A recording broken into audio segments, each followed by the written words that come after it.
Hi guys, welcome to my channel abacus magic. ఇందులో అయితే నేను మీకు సబ్ జూనియర్ లెవెల్ స్టార్ట్ చేస్తున్నా. ఈ సబ్ జూనియర్ లెవెల్ ఇది part 1.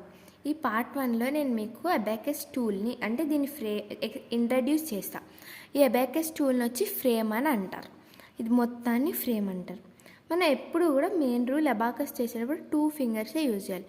1 is thumb and 1 is index. Okay, ఇప్పుడు అబాకస్ ఇలా గజిబిజిగా ఉన్నప్పుడు మనం దీన్ని క్లియర్ చేసుకోవడానికి 2 ఫింగర్సే యూజ్ చేయాలని చెప్పాను కదా. సో ఈ రెండింటిని ఇలా జాయిన్ చేసి దీని మధ్యలో పెట్టుకొని ఇలా అనాలి గైస్. సో మనకు అబాకస్ అనేది క్లియర్గా వేటి పొజిషన్స్కి వాటి వెళ్తాయి. ఫస్ట్ ఈ అబాకస్ ఇంట్రడక్షన్లో వాటి పార్ట్స్ని ఏమంటారు అనేది తెలుసుకుందాం. ఇట్లా గీత ఉన్నది కదా, దాన్ని రాడ్ అని అంటారు. స్లీపర్ రాడ్, మెయిన్గా రాడ్. ఇప్పుడు మీకు ఇలా లైన్స్ కనిపిస్తున్నాయి కదా గైస్, ఒక గ్రీన్ వాటి మధ్య, వీటిని ఏమంటారు చూడండి, మీకు బాగా కనిపిస్తున్నాయా చూడండి. ఈ వీటిని ఏమంటారంటే స్టాండింగ్ రాడ్స్ అని అంటారు. ఈ రాడ్స్ మనకు ఫ్రేమ్లో 17 ఉంటాయి. ఈ మధ్యలో డాట్ని యూనిట్ రాడ్ అని అంటారు.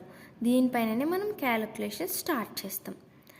ఈ కింద వాటిని లోవర్ బీట్స్ అంటారు. ఈ గ్రీన్ పైకి చూపిస్తున్న చూడండి ఒక బీట్, వాటిని లోవర్ బీట్స్ అంటారు.